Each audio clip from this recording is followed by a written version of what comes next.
Welcome to Becoming a Sleep Consultant. I'm your host, Jayne Havens, a certified sleep consultant and founder of both Snooze Fest by Jayne Havens and Center for Pediatric Sleep Management. On this podcast, I'll be discussing the business side of sleep consulting. You'll have an insider's view on launching, growing, and even scaling a sleep consulting business. This is not a podcast about sleep training. This is a podcast about business building and entrepreneurship.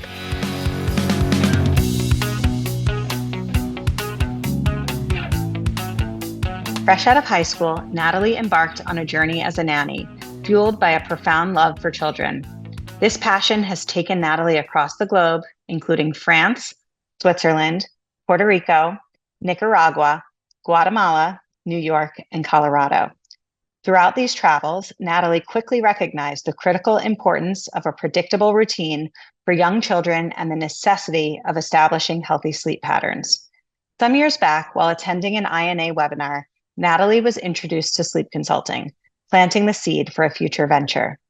For the past 3 years, Natalie has been working as a placement counselor with a local household staffing agency. This role has not only honed her customer service skills, but also ignited a desire to start her own business. Now Natalie is eager to hit the ground running with her own sleep consulting business, aiming to help clients establish healthy sleep routines for their children while also creating the lifestyle she desires for her own family. Natalie, welcome to the Becoming a Sleep Consultant podcast. I'm so glad you're here with me today. Thanks. I love being here. So glad to be here. Before we get started, tell us a little bit about you. What do you do professionally, and why did you decide to get certified to work as a sleep consultant? I love this question. So a little bit about me. I've actually been working with families in some form or fashion since 2003. So started out as a career nanny. Fell into that completely by accident. But, with being a nanny, there's a lot of sleep training, especially when you're working with the younger bunches. So that's kind of how I got started in childcare. And then I saw you speak, I think, at a webinar or something. So my interest was piqued years ago about sleep consulting, and I never pursued it until recently. So I felt like the sleep consulting with my nanny experience, they really complement each other. But right now, actually, I am not a nanny. I am working for a household staffing agency, placing nannies and other household staff. But I talk to a lot of sleepy mommies, and I'm able to coach them and help them. And that's my heart and my passion. I think the plan for today is to talk about supporting families pro bono, which I'm actually really excited about because I've never covered this topic on the podcast before. Personally, I have had, I think I would say, limited success supporting families for free. I think because, I don't know, in my experience, I think the financial commitment is a big piece of what holds parents accountable during the process. And I guess I'm really curious because I sense that this has not been your experience. So I'd love to hear a little bit about your experience supporting families for free and how that works out and what it looks like. Yeah. I've just been so fortunate to work with some really great families that truly needed my help. And when I did my discovery calls with them, I really got to the heart of the matter, and I could sense that these families were needing help. They were needing change. They were kind of at, rock bottom. So I felt like they were very invested. And in addition to that, they were very appreciative. So that was really just so reassuring for me. But to walk alongside these mommies, that were, some of them struggling financially, and to support them is very rewarding for me. But I think my mindset was really important going into working with these pro bono clients, because I went into it thinking, I'm going to treat this person just like a paying client. I am going to give them the full experience that I have to offer. And I don't cut any corners, and I really give them, everything that they need. I'm supportive. I'm responsive to them, just like I would be with a paying client. And I really think they feel that and they sense that. And then they go on and they tell others about my services. And that has been sweet for me. So, yeah. How are you connecting with these families that need your help? Facebook has been my jam. I am slowly getting into Instagram, very slowly, but Facebook is where I kind of hang out. And honestly, Jayne, it was from your teaching that I've really kind of taken a different perspective on Facebook and Facebook groups and really using them for building connection and relationship. And it's not me just going, hey, I'm a sleep consultant, hire me.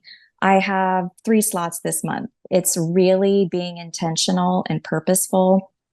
And I'm getting better at it every day. But it's again that mindset shift where you are focusing on really helping people. And I feel like that comes across through my messaging. Yeah. I'm wondering if there's a bit of a dual mission here. You're helping families that perhaps otherwise wouldn't be able to afford your services paid, but it's also allowing you to gain the experience that you need in order to really provide families with a Yes. super high level of expertise. Win-win, right? Totally. It's a huge confidence boost. My poor husband has to listen to all of my my success stories. I'm like, "Oh my gosh, the baby did so great tonight." I get so invested and it does elevate me so that I can feel more confident for the next client. So, it's been great. I really love that. The other day, I actually just recorded a podcast on this exact topic that's going to probably be released right before our episode, but I'm going to share the story today because I think it's so relevant to Okay. your journey through sleep consulting. So I was watching the new version of Million Dollar Listing. I don't know if you're familiar with that show, but there's a spinoff that's now on Netflix. I think it's called Selling Manhattan. And this Okay. guy, Ryan Serhant, is a big time real estate agent and he sells expensive apartments in New York City. And he has all of these agents working under him. And he was giving some advice to a green agent. And he said to her, instead of spending so much of your time trying to get noticed, spend your time trying to be great. If you spend half your time just trying to be great, you'll be so great that everyone would have to notice you. And I think that's what you're doing. I think that's what you're doing. I love it so much. Like you're focusing on just getting better at what you do Hmm. while getting out there and supporting families that maybe otherwise wouldn't have the opportunity to Yeah. work with you. And I think when you come out on the other side, you're going to have such an increased level of confidence, but also an increased skill level that's going Hmm. to position you to just be one of the best in the biz. Yeah. That's my goal, but ultimately is just so rewarding the work that we get to do. Coming alongside families and coaching them and telling them this is going to be okay. This will pass. It's just great. It's kind of the payment in of itself, just getting that. So, yeah. Have you had any pro bono clients who have not been successful, either just they weren't committed to the process or, I think that happens, right? Have you had that happen on your watch yet, or maybe not? Honestly, not too much. The only thing I can say about one client is that she's not as quick to give me feedback or, when I do my check-ins with her daily. But I feel like that's working for her and I do see the progress. But ideally, I'm the kind of person that, I check in the morning, I'm checking in around noon, I'm checking in before dinner and at bedtime so that she can really feel supported. But what I'm noticing is that's not her. She's okay with what she's getting. She's told me that. So it's kind of learning each client's communication style and preferences and frequency. Um, so yeah, I honestly, it's gone so well. It really That's so great. has. That's Yeah. great. Do you want to share a success story? Is there a specific family that comes to mind that really just lifted your spirits and made you feel like you were a magician? Yes. Yes. It was the sweetest first time mama. And I think baby boy was about 4 months and had never slept on his own in his room. And she just wanted to go for it. She just wanted to do all the changes at once. And, I prepped her and I said that it might be bumpy, but I'm going to be there, just holding your hand and getting through it. And the first night, I think he fussed for maybe 8 minutes and he was out and she dropped some choice words because she was so excited. And I was just like, I was on cloud nine because she was just like, you have helped me get here. And I was like, I have, but you've done the hard work, so this is a team effort here. But it was such a beautiful thing. It was so great. Don't you love it when it's so easy? I find that that happens Yeah. more often than not. I mean, it's not always that seamless, but I think I can confidently say at least it's almost always easier than what my clients think it's going to be. Like, even if Yeah. it's not super easy and super seamless. I think that usually the parents, at least the parents that I work with, they paint the worst possible case scenario in their minds, and they think that implementing these changes, implementing sleep training is going to mean that they're up more in the middle of the night. And at least in Yeah. my experience, it's almost always the opposite, that like that very first night when the baby or toddler falls asleep without being assisted to sleep, like they instantly have the best night they've ever had. Yeah. And then they're so encouraged, right?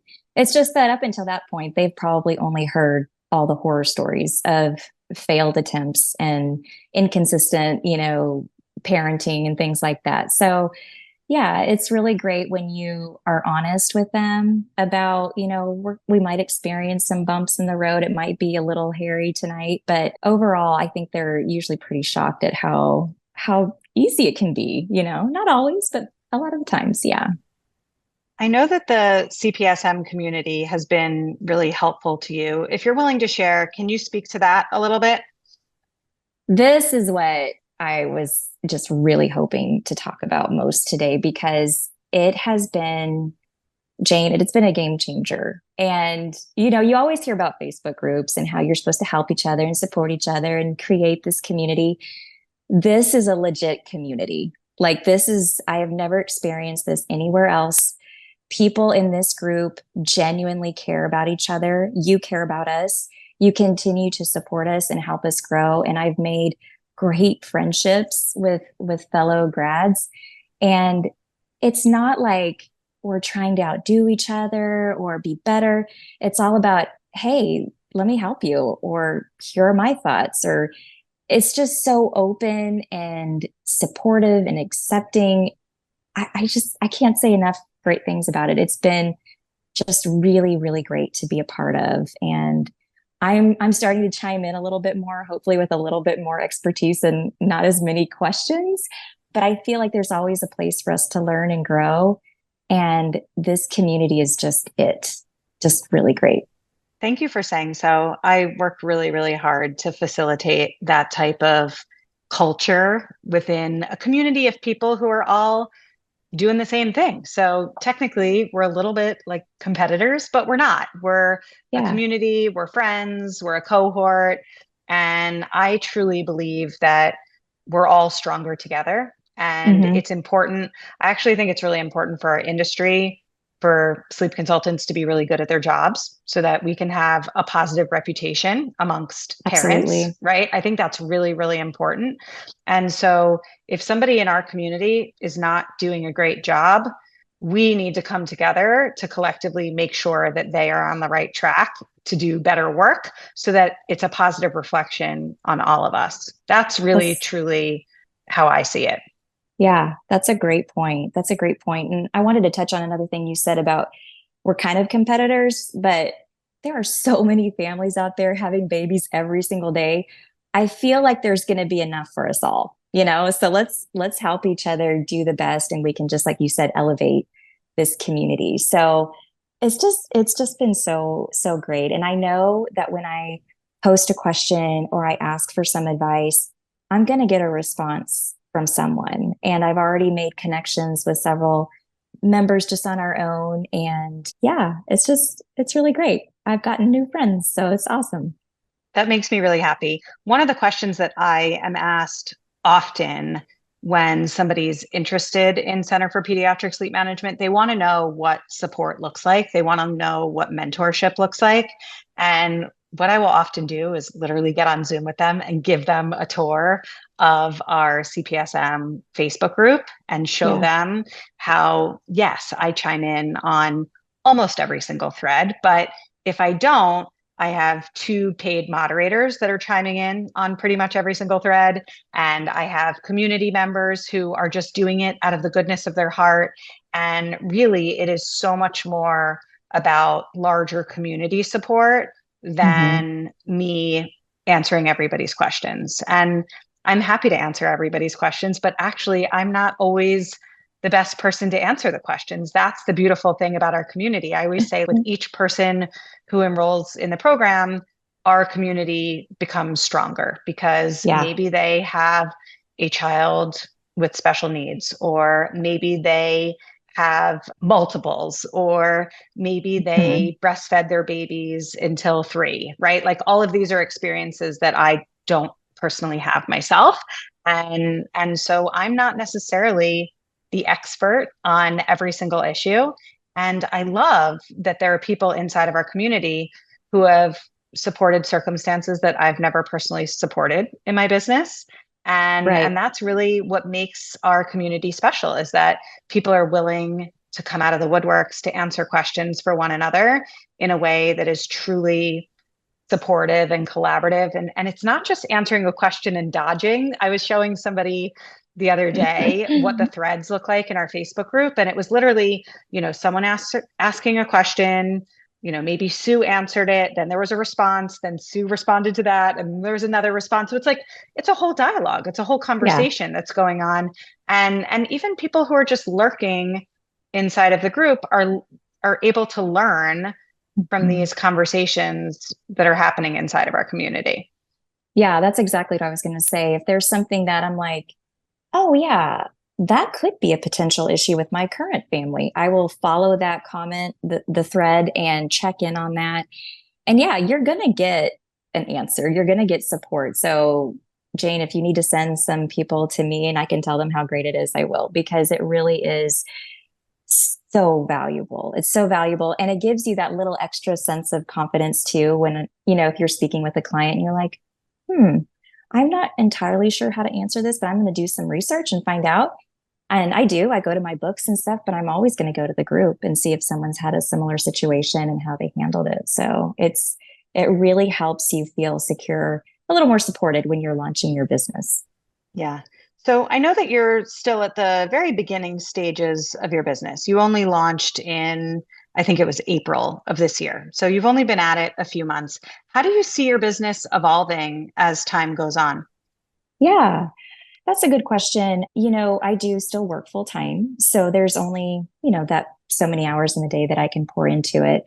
I'm so in love with this, but I do know that I have to pace myself. But I'm so blessed to love what I do and my other job as well. So we'll just see what happens. But right now, I like to kind of take on about 2 or 3 people a month, and then I'm chatting with others as well. Um, so yeah, that's kind of where I'm at right now. Okay, I think that's really beautiful. One of the questions that I get asked all the time is about like the success of my grads. And, I explain to the people who ask me this question that like some people, it is literally their goal to support 1 to 2 families a month. And that is considered a success for them. They're not looking Mhm. for anything more. And then there are other people in our community who are doing this work full time, have a few sleep consultants working under them. They have like they're building empires, right? And everything in between. And I truly believe that success is whatever you make of it, and it can evolve and grow. And I just love that it's bringing you so much joy, because I think that that's really why most people get into this line of work, is because they're really passionate about supporting moms and supporting families. And Yeah. really, when you show up with that energy, I think like the business will come, right? Yeah. And you're not going to build an empire tomorrow, but you're enjoying the families that you're supporting. You're receiving so much gratitude from the families that you're out there changing lives. And I think if you continue to show up with that sort of heart-centered Mhm. mentality, it will grow. Yeah, I think so too. And I feel confident in that, like I said before, that when the timing's right, what will happen will happen. But right now I'm just having a good time. It's just so rewarding what we get to do. And starting to network more and being creative with finding new clients. And that's been new for me. That's something that I've never had to do. So that's been fun and interesting to do that, and starting to meet more people in my community. So yeah, it's really helping me grow kind of in all areas. Yeah, I can imagine. I can imagine that. Before we wrap up, why don't you share? Do you have a website? Do you have social media? I know you're not super active on Instagram, but whatever you want to share, please do. Yes. Yes. So my website is slumberpsc, as in pediatric sleep consulting.com. And I'm on Facebook, Natalie Annillo, and coming soon to Instagram. But I'm gonna take my time with that. So yeah. Perfect. Natalie, it was so great chatting with you. I can't wait to hear where you're going to be, 6 months from now, 1 year from now. We'll have to check in, but I'm really proud of you. I'm really proud of the way that you're building your business from the start. And I think only good things are going to come for you. Thank you. Thanks for your support. Thank you so much for listening to this episode of the Becoming a Sleep Consultant podcast. If you enjoyed today's episode, it would mean so much to me if you would rate, review, and subscribe. When you rate, review, and subscribe, this helps the podcast reach a greater audience. I am so grateful for your support. If you would like to learn more about how you can become a certified sleep consultant, head over to my Facebook group, Becoming a Sleep Consultant, or to my website, thecpsm.com. Thanks so much, and I hope you will tune in for the next episode.